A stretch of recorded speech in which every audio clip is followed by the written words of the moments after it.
Buen día. Good morning. Rectora magnífica, professora Immatubella, senyor president del Consell Assessor de la Universitat Oberta de Catalunya, Sir Timothy Berners-Lee, members of the Consell de Govern de la Universitat Oberta de Catalunya, dear colleagues of the entire WOC community, dear students of the WOC, respected guests from the Web Science Research Initiative Program, distinguished audience, always welcome representatives of the press, ladies and gentlemen. Today, the Universitat Oberta de Catalunya has the privilege of honoring Sir Timothy Berners-Lee, the man who weaved the world, by bestowing upon him its highest distinction, the degree of Doctor Honoris Causa.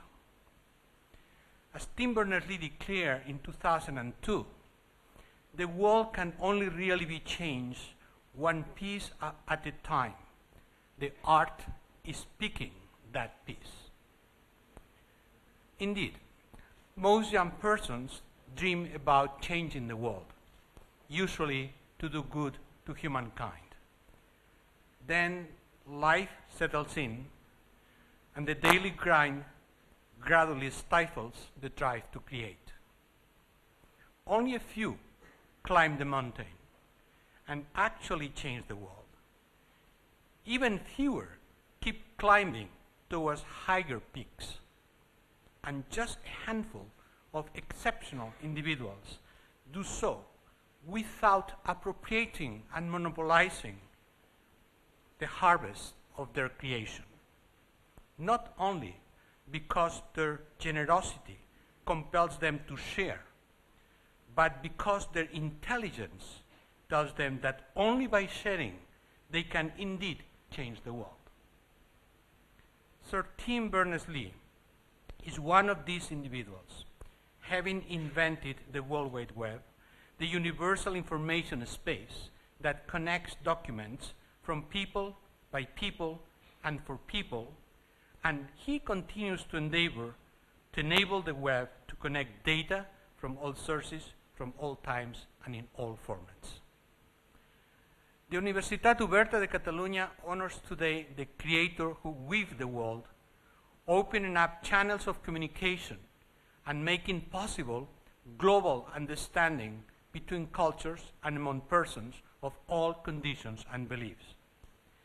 Because the university, all universities, are based on information and communication, and because the Open University of Catalonia was born in the web from its inception in 1994, granting Tim Berners-Lee the highest distinction of our institution is an obvious gesture. It is also the expression of our conviction that we live in a new society organized around interactive communication networks layered on a multimodal hypertext, and that this society has been made possible by the ingenuity of a few innovators, among whom Tim Berners-Lee occupies a preeminent position.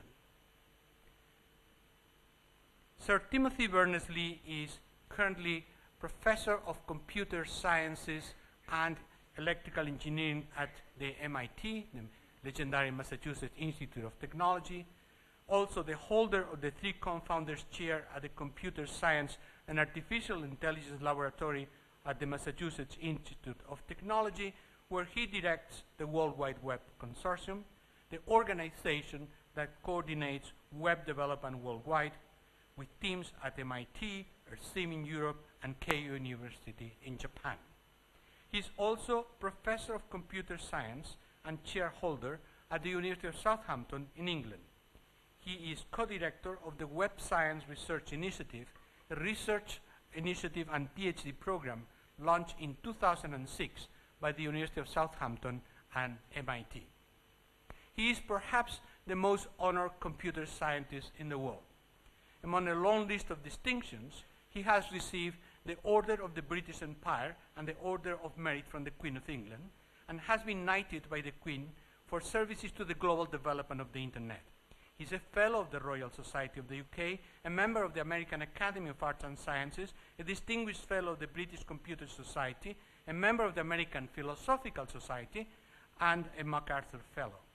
He has been granted over 20 major awards in science and technology from all over the world, including the Charles Babbage Award, the Mountbatten Medal from the National Electronics Council, the World Technology Award for Communication Technology, the Sir Frank Whittle Medal from the Royal Academy of Engineering, the Charles Stark Draper Prize from the U.S. National Academy of Engineering, the Japan Prize, the Millennium Prize from Finland, Millennium Technology Prize from Finland, the German D. Quadriga Award, and the Premio Príncipe de Asturias en Ciencia y Tecnología, shared with the designers of the Internet, Larry Roberts, Vint Cerf, and Robert Kahn.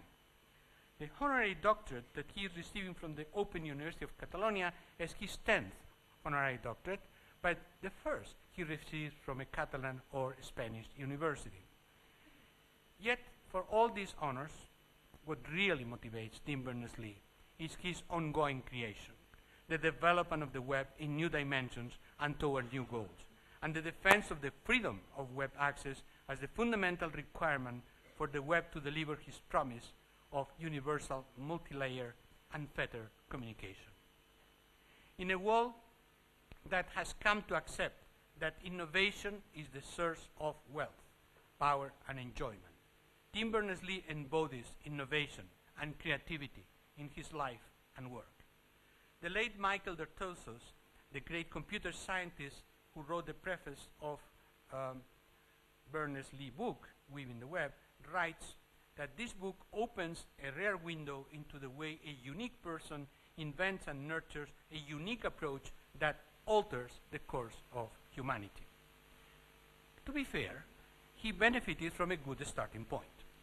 Both his mother and his father were mathematicians, and in fact met while working together on the design of the Manchester University Mark I, one of the earliest commercial computers. His parents discussed mathematics with him, even at dinner table, and Tim grew up playing with 5-hole paper tape and enjoying mathematics. He attended the Emmanuel School in Battersea and went on to study at Queen's College in Oxford. Because his hobby was electronics, he chose to study physics as a compromise between mathematics and engineering. He discovered that this was not the case, but new worlds were open to him, including some insights on philosophy. In his student years at Oxford, he built a display unit out of an old TV, bits of TTL logic, and discarded equipment. He went on to build a rack-based 8-bit system by using an early M6800 processor from an evaluation kit. He graduated in physics from Oxford in 1976, and took a job as a programmer at Plessey Controls and then at Nash, both in Poole. In 1980, he took a software consulting job for a few months at CERN near Geneva. This changed his life and our lives, because during this period, in his spare time, he wrote Enquire, the ancestor of the World Wide Web. As per his own account, while he was simply trying to develop a program for his personal use in connecting people, computers, and projects at CERN, his mind dreamed of something bigger. He wrote, "Suppose all the information stored on computers everywhere were linked," I thought. "Suppose I could program my computer to create a space in which anything could be linked to anything. All the bits of information in every computer at CERN and on the planet would be available to me and to anyone else. There would be a single global space. A web of information would form." At the time, Berners-Lee was not aware of other dreams. Vannevar Bush's Memex in 1944, Ted Nelson's Xanadu in 1965, Doug Engelbart's NLS in the 1960s. He had stepped independently into a revolutionary vision that preceded him. But this vision had not yet been realized in operational terms. Besides his own genius, made of simplicity and practicality, he had something else, a fully developed internet that made the actual deployment of the hypertext concept possible. Incidentally, remember that Linus Torvalds was able to develop Linux as a fully functional operating system, something that Richard Stallman could not work out in spite of his pioneering programming work, because Torvalds could tap the collaborative networks facilitated by the World Wide Web. This decisive example illustrates how the information technology revolution has evolved through the sheer work of innovators. Mental connections are the critical matter. Indeed, as Tim Berners-Lee wrote, in an extreme view, the world can be seen as only connections, nothing else. I like the idea that a piece of information is really defined only by what it's related to and how it's related. There really is little else to meaning. The structure is everything. There are billions of neurons in our brains, but what are neurons? Just cells. The brain has no knowledge until connections are made between neurons. All that we know, all that we are, comes from the way our neurons are connected. And so, our honorary doctor in Pectre aimed to connect all pieces of information from everywhere and from anyone by taking advantage of the networking power of the internet. So he designed the World Wide Web by himself during his spare time at CERN with the support of Roger Caillot, a CERN veteran with a knack for helping innovators survive the maze of the bureaucracy. Berners-Lee designed Enquire during his first consulting period at CERN. He went back to work in the industrial world in Britain to return to CERN with a more stable job to work on distributed real-time systems of scientific data retrieval and system control. He submitted his proposal for a decentralized system of interconnecting documents to CERN in 1989, but received no comment. Then he decided to take the project on himself.